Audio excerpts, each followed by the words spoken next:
ಯಡಿಯೂರಪ್ಪನವರು ನಿಮ್ಮನ್ನ ಮುಖ್ಯಮಂತ್ರಿ ಮಾಡಿದಾಗ ನಾನು ಪರಮೇಶ್ವರ್ ಅವರು ಸಿದ್ದರಾಮಯ್ಯನವರು ಇಬ್ಬರು ಬಂದು ಗೌರ್ನರ್ಗೆ ಬಂದು ಲೆಟರ್ ಕೊಟ್ಬಿಟ್ಟು ನಿನ್ನನ್ನು ಬರೀ ಜಾತ್ಯತೀತ ತತ್ವವನ್ನು ಉಳಿಸ್ಬೇಕು ಅಂತೇಳಿ ಮುಖ್ಯಮಂತ್ರಿ ಮಾಡಿದಾಗ ಯಡಿಯೂರಪ್ಪನವರು ನನಗೆ ಏನು ಹೇಳಿದ್ರು, ಡಿ ಕೆ ಶಿವಕುಮಾರ್ ಈ ಅಪ್ಪ ಮಕ್ಕಳು ಹುಷಾರು ಹುಷಾರು ನನಗೆ ದ್ರೋಹ ಮಾಡಿದ್ದಾರೆ ಅಂತ ಹೇಳಿದ್ರು.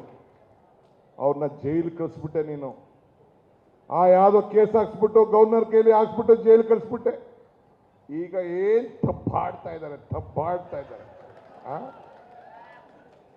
ಯಾರು ಪ್ರೀತಮ್ ಗೌಡ ಅಂತ ಅವ್ರ ಪಾರ್ಟಿಯವರು, ಅವ್ರ ಮನೇಲಿ ಏನೋ ಪಾಪ ಅವ್ರದ್ದು ಕುಟುಂಬ ಬೇರೆ ಅಂತೆ, ರೇವಣ್ಣನ ಕುಟುಂಬ ಬೇರೆ ಅಂತೆ.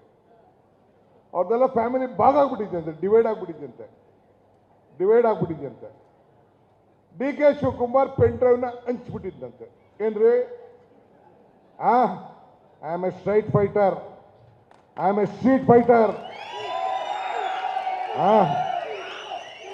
I am a street fighter. ನಿನಗೂ ಗೊತ್ತಿದೆ ನನ್ನ ಹೋರಾಟ, ನೀನು ಅನುಭವಿಸಿದ್ಯಾ. ನೀನು ಬಂದಿದ್ದೆ ನನ್ನ ಮೇಲೆ ಫೈಟ್ ಮಾಡೋಕ್ಕೆ, ನನ್ನ ಮೇಲೆ ಎಲೆಕ್ಷನ್ ಸೋತಿದ್ಯಾ ನೀನು.